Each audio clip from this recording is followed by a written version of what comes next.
A very warm welcome to you, and thank you so much for joining our Homeopathy 24/7 podcast. We are going to be speaking to an array of international guests who will share their knowledge and experiences of homeopathy with you. We will discuss all types of subjects such as remedies, symptoms, and stories of health. No matter where you are with your homeopathic journey, we aim to inspire you on your quest to natural health and living. The podcast is brought to you by Migraines, the founder of Homeopathy 24/7, which is a global platform connecting you with a homeopath wherever you are in the world, 24 hours a day. So let's get started with today's chat. Please welcome Migraines. Alex, it's so lovely to see you. Thank you so much for coming and joining us and joining in, chatting about homeopathy. Thank you for having me. It's my pleasure. Brilliant. Alex, tell us a little bit about you, about your background, first of all. Well, I initiated my academic career in food engineering because I was always passionate about health, and food is mainly what makes the building blocks of who we are. Therefore, I wanted to go beyond nutrition, and because I wanted to know everything from the raw materials until the food lands on your plate. Okay. And that's why I did my degree in food engineering. When I finished, I did not want to work or be linked to a food industry of just dairy or just wines or just chocolate. Therefore, I was awarded a scholarship from the Portuguese government to go to Reading University and do a master's on food microbiology, which was very interesting to study all the microbes that can cause disease in foods. And then when I finished, after a year, I realized that there were many more microbes that can create very serious diseases that are not linked necessarily to food. Mm-hmm. Therefore, I was awarded another scholarship to go at King's and do a PhD on just pure applied microbiology. That was very interesting because I managed throughout my research to devise a method of preserve food with a natural produced protein that it's like antibiotics. And actually MAF, the Ministry of Agriculture, Food and Fisheries, patented my work. And of course, I got several publications in very reputable international journals. After that, I was hired by GlaxoSmithKline as a postdoctoral position. And that, after 2 years, led to, it was a stressful period, which was not exactly what I was expecting. But I was very lucky to be based at King's because the pharmaceutical industries prefer to rent the space and the equipment at the universities and employ somebody to do the research for them than to invest in their own equipment and their own labs. So since I had done my PhD there, I had quite the support of the academia behind me. You know, it was not a new environment for me. And then I did not want to have anything more with pharmaceuticals, and I went to Imperial College and I pursued another postdoc, this time on marine pollution, which it was on very interesting, you know, the way oxidative stress affects algae in the ocean. Uh-huh.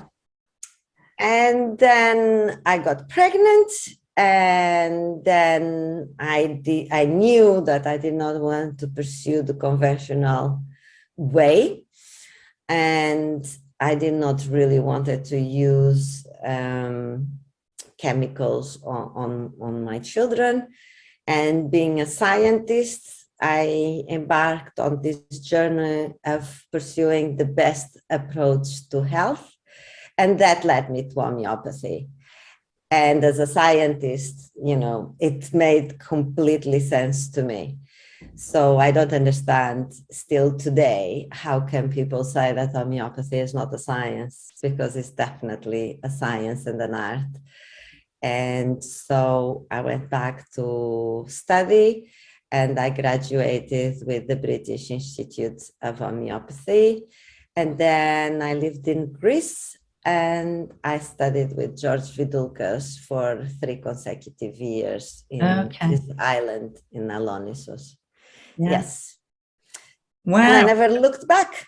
Okay. So really, really interesting, isn't it? The scientific approach of homeopathy and your science background. And in actual fact, we do find this about a lot of homeopaths, don't we? No matter what the media is saying, there are a lot of scientists and pharmaceutical company people and doctors that come into homeopathy. So tell us a little bit more about, as a scientist, why homeopathy? Why does homeopathy work for you?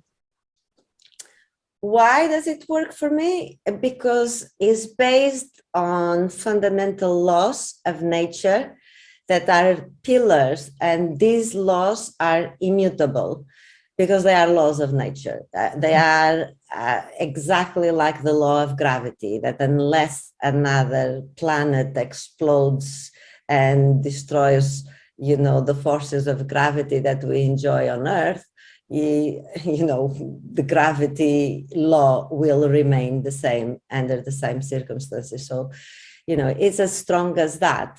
The only problem that I recognize that we have with homeopathy is that when it comes to research, we try to prove that homeopathy works exactly by the same parameters that conventional medicine works. And we homeopaths know that homeopathy does not work like allopathic medicine.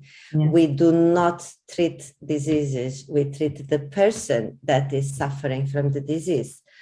Therefore, we cannot say, we have 10 people with this condition or infected. Even if you infect 10 people with the same virus, to make sure that they have the same virus and the same strain, and you put them under the same environmental conditions, which is very difficult. I mean, it cannot happen. But even if it could happen, yes, let's say in a lab, yes, and there's certain circumstances, our makeup and our DNA and our constitution varies from person to person.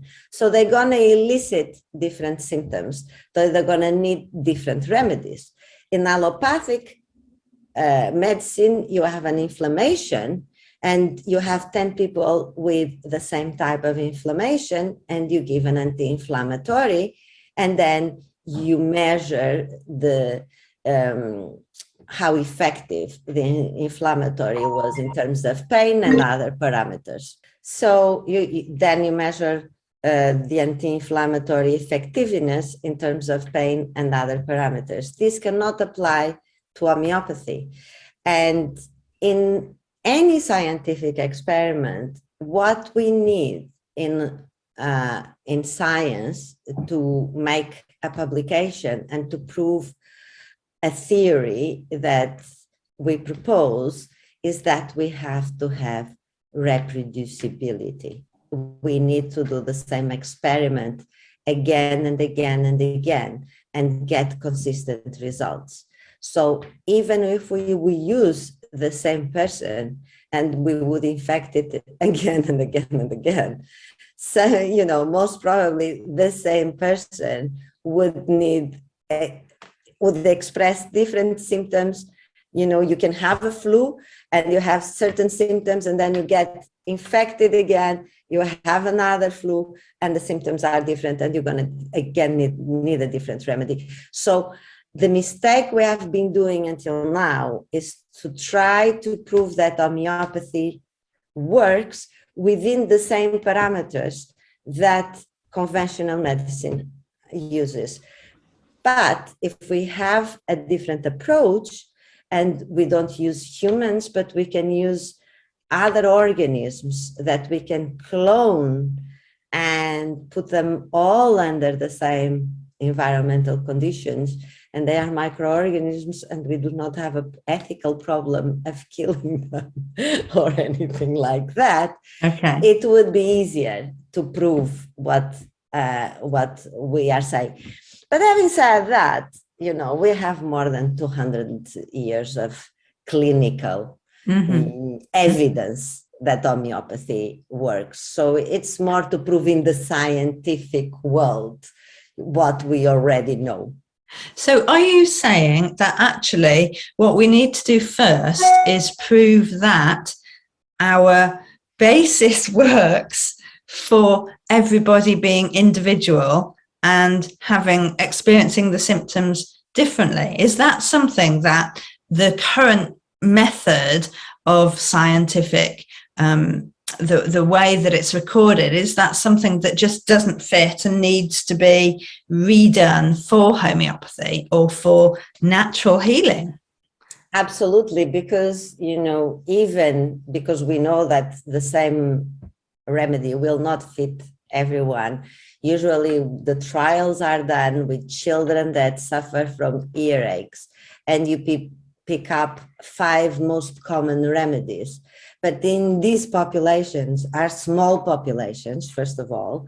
And even if you get 10 children and you use these 5 remedies might apply to 7 out of the 10, but another 3 will need other remedies.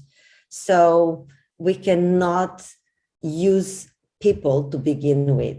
We know that homeopathy works on any organism that has a vital force. And there we can do it. We can do it even with plants. And because we can clone plants and we can put them all in the same environmental conditions and grow all at the same time from the same seed, and then use homeopathy.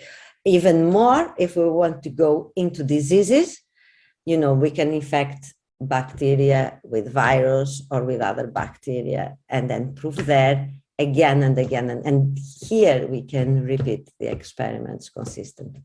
Your science background is so important for homeopathy, isn't it? Where do you see us going next? How can homeopathy be more accepted in the main world? Or do you think really it doesn't need to be and we just carry on as we're going? Definitely needs to be. There is no doubt about it. I think the main problem is that health is a profitable business.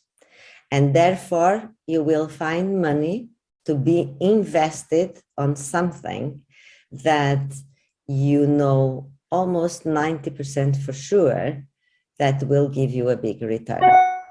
As we all know, homeopathy does not give you a big return. The remedies are very cheap. And even if you prove that homeopathy works scientifically and you have it, because we know, it has been proven in other ways, but that will not make anyone rich. So it's very difficult to have money financing research into homeopathy. And then there is also the human conditioning type of thinking, that when you refuse to do or to see something, even you can have the evidence thrown on your face and you just refuse to see it. I mean, I even had that in Greece, where I had a child, the mom with 2 kids were on a beach, and one of the children was stung by a poisonous fish and came out of the sea screaming and shouting in pain, and there was clearly a drop of blood, a puncture wound on the sole of his feet. And he started screaming at the other kids while he was crying if they could bring buckets of water and throw on his foot to keep his foot cold, or cooler. And that immediately led me to think of Ledum. So I called my daughter. Meanwhile, the mom was so worried that she was on the phone calling an ambulance to take the child to the nearest hospital.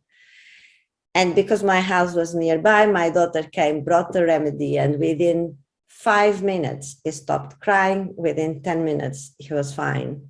And she turned around and she said, well, after all, he was overreacting. It couldn't be poisonous, because if it was poisonous, he wouldn't stop crying and be well in 10 minutes. Mm-hmm. So no matter what you do, Yes. if you refuse to take the truth, yes, it's very difficult.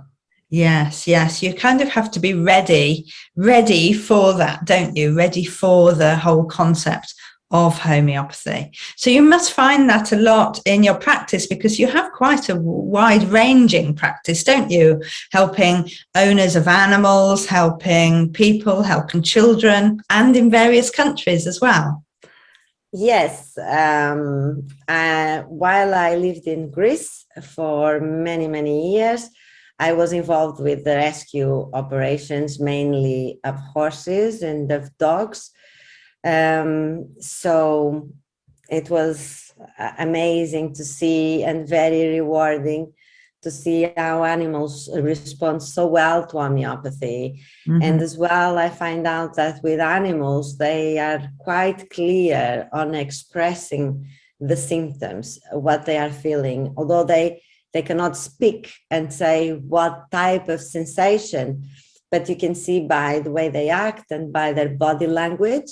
Mm-hmm. As well, in terms of dogs that have been abandoned and they are very, very emaciated, if you give, and they are really, anemic and between life and death, if you give any type of vitamins, that will just induce diarrhea and they will just expire very quickly. Yeah. But with tissue salts and homeopathy, it's just amazing, You can almost bring them from the dead.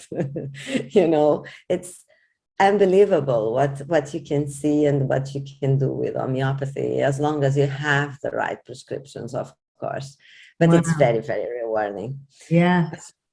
Yeah, gosh. Okay, so such a lot of a brilliant opportunity you had there. So how does that mean? How can you help people with animals now? Because in the UK, the law is a little bit difficult. Yes. Well, we do not treat the animals. We coach the owners how to give the remedies and which remedies to give for their pets. And you can see that a lot with farmers as well. When a cow gets mastitis, it is very, very expensive to bring the vet. It's not a life-threatening condition, but it is not only the deficit that the poor farmer is going to have, because he will not be able to sell the milk. He has to pay the vet, and the vet starts charging immediately as soon as he gets into the car. And of course, they are in farms, they live quite far away. Mm-hmm. And then you have to pay the consultation, and then you have to give the antibiotics, and the antibiotics is per kilo, as for children and as for humans. So they are also very expensive. And then you have to have it on the course of antibiotics, even if the animal recovers until the end, because otherwise they gain antibiotic resistance. And then you have at least another 2-3 weeks to a month where you cannot sell the milk because it contains traces of antibiotic. So although they might not understand the science behind or how homeopathy works, they know it's natural, they know it has no chemicals and harm cannot do. So they are very open to it. Yes. As well as people, that rescue dogs, for instance, in Germany, the 2 operations, they were sending the dogs to Germany and Belgium because there are a lot of people that cannot afford to pay for a dog and really would like a dog. So the dogs go into these countries, and these dogs, the blood is tested to see if the animal is drugged and if it is in good health conditions. So homeopathy, it's brilliant. You know, of course, they are checked by the vet. They have to have their passports. They have to have their vaccines before they leave. But everything is done, it's much easier with homeopathy. Yes, indeed. And in fact, this is how I came into homeopathy. I had a small holding, and the first year I had 4 cows, and they all got ringworm. And I got the vet out, and he gave something, and it cost £100 or something. And it didn't make any difference whatsoever. And the next year I had £20, and I thought, oh my goodness, well, I certainly can't afford that. So that's why somebody said, oh, we'll try this homeopathic remedy. And they said, put 1 drop in the water tank. And I said, no, I can't do that. My water tank is like 4 baths. It's absolutely huge. And they said, no, really. All right, put 2 drops in, and it was within a week, all of the cows, it had just peeled off. It was amazing, absolutely amazing. And, when you see that with an animal, that, it's not placebo, they don't know what they've been given, and certainly not if it's in a huge water tank.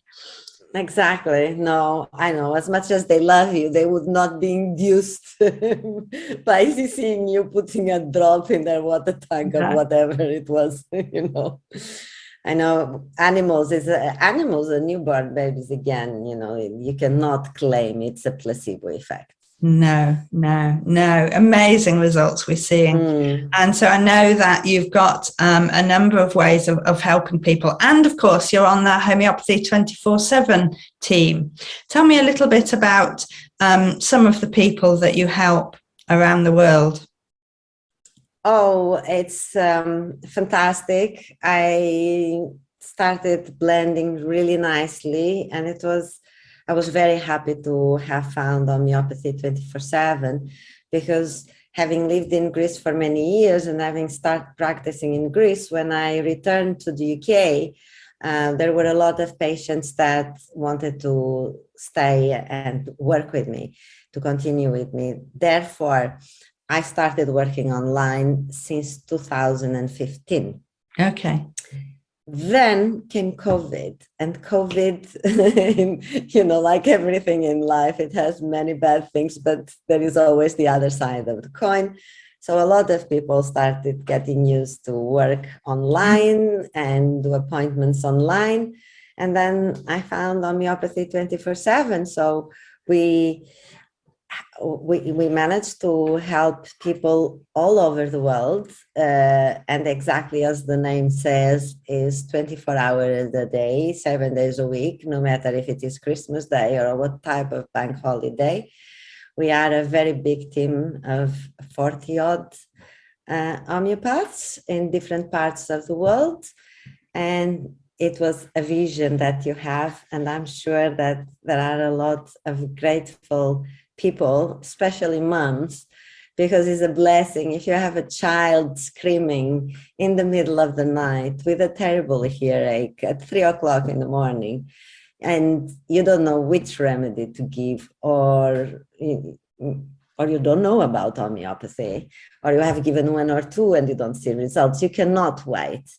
And it saves so much grief from going into the A&E and the trauma to the child, and it's only benefits, I think. Yeah. Yes, it's certainly very useful for those mums in the middle of the night. And of course, there are always times, even for us homeopaths, aren't there, where we can't find the right remedy for ourselves and we need help from another.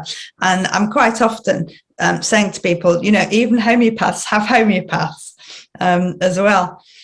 Very true, because as we said right at the beginning, homeopathy treats the person who is suffering from a certain condition. And for that, it's much easier, and you are trained for many years.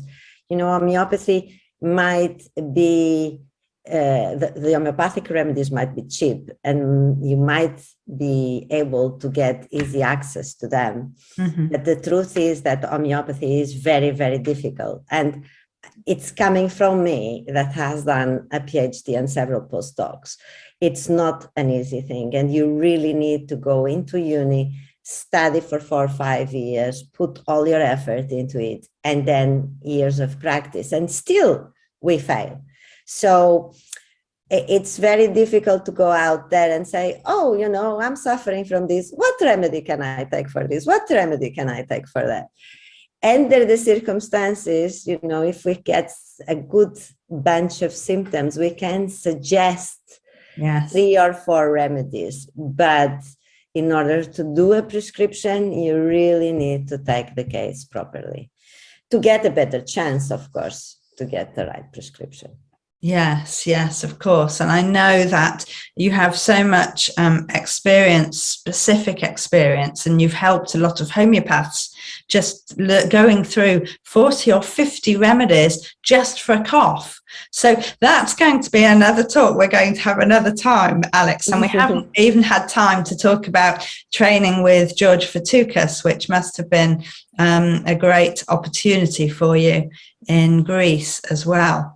But I think, just to summarize, your experience with science and homeopathy, really bringing the two together and letting the world know that homeopathy is scientific and has got the rules is really a brilliant place for people to be understanding. No, it is, and makes me sometimes very sad to see, especially on social media, certain people bringing down homeopathy. And when I look back and I go and see what type of qualifications these people have, the majority has no degrees, or if they have degrees, they are definitely not scientific. And even if you ask them to define science, they would not know the definition of science. And they are the ones dictating rules, that homeopathy does not work, which if it didn't, it wouldn't have survived more than 2 centuries, people that put it aside. That's right. I think we've got to just keep talking about homeopathy, keep sharing stories, sharing successes, and make sure that a lot of people, when they're ready, they can start to listen and start to hear how it can help so many people. But it's such a blessing, and not only in acute situations. I had, for instance, a patient which was in his 60s that came to me because he was suffering from terrible migraines, and every time he would bend down, the head would just burst.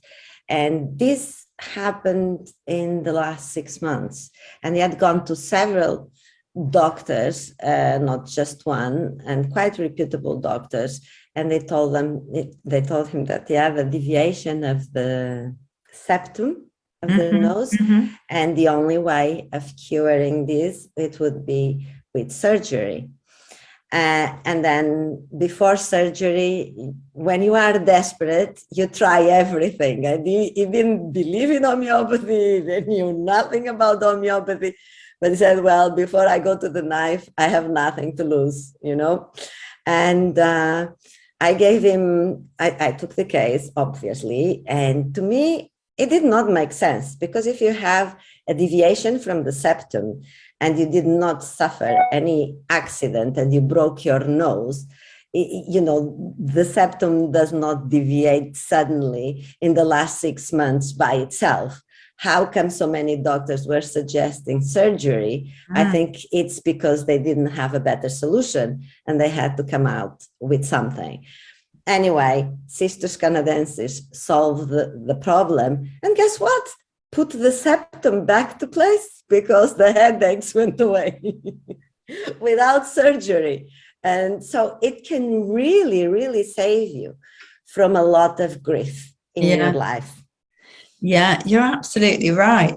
I haven't heard that story before, Alex, but it just brought to mind a story that I haven't thought for many, many years of. Actually, my childhood wasn't half as serious, but I had headaches as a child. We lived in a coal mining village in the north, and the doctor actually said that my headaches were caused because my hair was too long.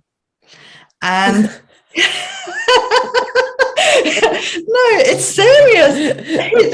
I could sit on my hair, and they made me cut my hair short. And that was absolutely devastating for me as a 4-year-old child. I wish my parents had known about homeopathy. Yeah, I know. And I bet your headaches did not go away when your hair was short. Well, funnily enough, they didn't. They didn't. Yeah. Much to the doctor's surprise. I don't know. It's been lovely talking with you, Alex. I think we're going to have to do this again, because I think we've got a whole series of other things that we really need to be discussing. It's been lovely having you here today, join us, and just meet the world. Thank you. I'm starting in 7 minutes my shift in homeopathy 247. Oh, fantastic. Oh, you're so good. Thank you so much. Speak to you soon. Thank you. Bye-bye. Thank you, Alex, for such a brilliant homeopathic chat today. We have so much more to talk about, don't we? I do look forward. Let's get together soon and do more of this. There is so much we want to know about the scientific aspect of homeopathy. Now, next week, I'm going to be talking to you about collecting symptoms, about using a repertory, and what a materia medica is. So hopefully with a little bit more insight, it'll be easier for you to be finding the right remedy right when you need it. So a little bit more information about repertories and materia medica. I look forward to seeing you then. Take care.